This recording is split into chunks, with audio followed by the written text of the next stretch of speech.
Take an exercise ball and lie on top of it with your shins on the ball and your palms on the floor under your shoulders. Using your abs and legs, roll the ball and lift your hips. Keep your head down between your arms. Your body should be in an inverted V shape. Lie with your abdomen on an exercise ball and walk your hands forward on the floor until the ball rests under your thighs. Lower your upper body to the floor. Hold this position, then push up so your elbows are straight but not locked. Keep your head in line with your spine and your abs engaged. Sit down on the ball with your legs in front of you, knees bent, and feet on the ground.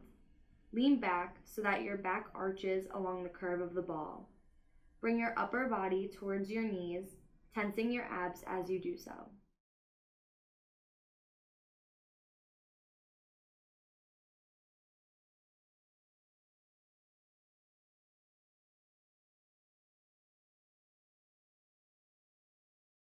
Lie on your back with your heels on the exercise ball.